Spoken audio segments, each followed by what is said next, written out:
गांव में रहने वाला एक नौजवान लड़का पुरानी बुरी यादों को ना भूल पाने और एक ही चीज के बारे में बार बार सोचने की आदत से परेशान था। अगर उसे कोई कुछ कह देता या फिर उसके साथ कुछ थोड़ा सा भी गलत हो जाता तो वो बस उसी एक घटना के बारे में पूरे दिन सोचता रहता। वही बात उसके दिमाग में हर समय घूमती रहती। फिर वो या तो अपने साथ हुई किसी बुरी घटना के लिए अपनी किस्मत और भगवान को कोसता रहता या फिर अपने मन में उस इंसान से बदला लेने के ख्याली पुलाव बनाता रहता जिसने उसे कुछ कह दिया था या उसके साथ कुछ गलत किया था। अपने इस ज़्यादा सोचने की आदत की वजह से ना तो लोगों के साथ उसके अच्छे रिश्ते थे और ना ही वह किसी काम को अच्छे से कर पाता था। वह हर समय तनाव व मानसिक अशांति की स्थिति में रहता। उसकी ऐसी हालत को देखकर उसके एक मित्र ने उसे सलाह दी कि यहाँ पास के ही एक बौद्ध मठ में एक जैन मास्टर रहते हैं, तुम उनके पास जाओ, वो तुम्हारी इस मानसिक समस्या का कोई ना कोई समाधान अवश्य बता देंगे।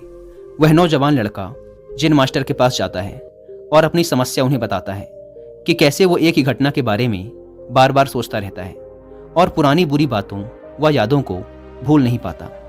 लड़के की समस्या सुनने के बाद जैन मास्टर वहां से उठकर मठ के अंदर चले जाते हैं। जैन मास्टर का बिना कुछ उत्तर दिए यूं उठकर चले जाना लड़के को कुछ अजीब सा लगता है, लेकिन वो फिर भी वहीं बैठा रहता है।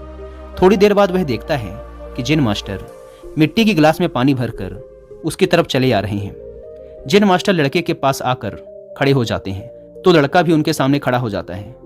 जैन मास्टर लड़के से पूछते हैं, बताओ इस गिलास का वजन कितना होगा? लड़के ने कहा, मैं एकदम सटीक तो नहीं बता सकता, लेकिन इस गिलास का वजन बहुत ही कम है।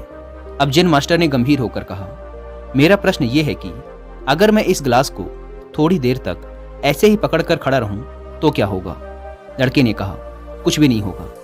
जैन मास्टर ने फिर पूछा, अगर मैं इस गिलास को इसी तरह 1 घंटे तक पकड़ कर रखूं तो क्या होगा? आपके हाथ में दर्द होना शुरू हो जाएगा। लड़के ने कहा। जैन मास्टर ने फिर प्रश्न किया, अगर मैं इस गिलास को ठीक इसी तरह पूरे दिन पकड़ कर रखूं तब क्या होगा? आपके हाथ में बहुत ही भयंकर दर्द होना शुरू हो जाएगा। आपका हाथ सुन्न भी हो सकता है, आपके मांसपेशियों में भारी तनाव आ सकता है और यहाँ तक कि आपके हाथ को लकवा भी मार सकता है। लड़के ने गंभीर शब्दों में कहा। जैन मास्टर ने कहा, बहुत बढ़िया, लेकिन क्या इस दौरान ग्लास का वजन बदला? लड़के ने कहा, नहीं, वजन तो नहीं बढ़ा। तब भला हाथ में दर्द और मांसपेशियों में तनाव क्यों आया? जैन मास्टर ने पूछा। बहुत समय तक पकड़े रहने के कारण, लड़के ने जवाब दिया। जैन मास्टर ने फिर प्रश्न किया, अब इस दर्द से छुटकारा पाने के लिए मैं क्या करूं? ग्लास को नीचे रख दीजिए। लड़के ने कहा। जैन मास्टर ने कहा, बिल्कुल सही, और जीवन की परेशानियां भी कुछ इसी तरह होती हैं। इन्हें कुछ देर तक अपने दिमाग में रखिए और लगेगा कि सब कुछ ठीक है।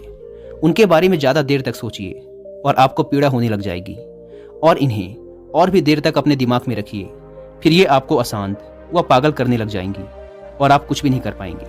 जैन मास्टर ने लड़के की तरफ इशारा करते हुए कहा, अपने जीवन की पिछली गलतियों और घटनाओं के बारे में सोचना जरूरी है, लेकिन उससे भी ज़्यादा जरूरी है उनसे सीखकर आगे बढ़ना। अगर तुम एक ही बात को पकड़कर बैठे रहते हो तो ठीक उस गिलास की तरह यह भी तुम्हारे जीवन में दर्द पैदा कर देगा। अगर तुम आज अपने अतीत को लेकर बैठे रहते हो तो ये आज भी तुम्हारे हाथ से निकल जाएगा और फिर तुम भविष्य में इसके लिए पश्चाताप करोगे। तुम अपने अतीत के लिए जैसा इंसान बनना चाहते हो या फिर जिन गलतियों के लिए पश्चाताप कर रहे हो, तो तुम आज से ही वैसा इंसान बनने का प्रयास करो और कोशिश करो कि आज तुम वैसी गलतियां ना करो जिसके लिए तुम्हें भविष्य में पछताना पड़े। इसलिए चिंता करना बंद करो और अपने आज के कर्मों पर ध्यान दो, क्योंकि चिंता व्यक्ति को उसकी चिता तक ले जाती है।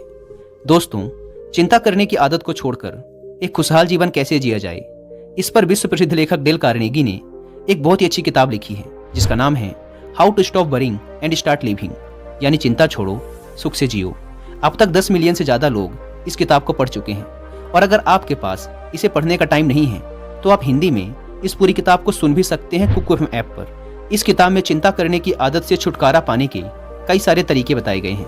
मैंने भी इस किताब को 2 बार सुना है, और अगर आप चाहें तो आप भी कुकू एफएम को डाउनलोड करके ये किताब और ऐसी ही हजारों किताबों को ऑडियो फॉर्म में सुन सकते हैं, वो भी अपनी मनपसंद लैंग्वेज में।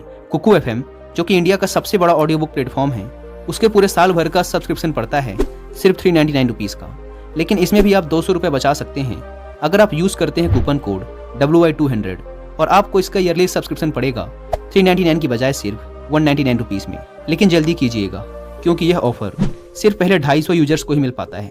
ऐप को डाउनलोड करने की लिंक भी आपको डिस्क्रिप्शन एंड फर्स्ट कमेंट पर मिल जाएगी।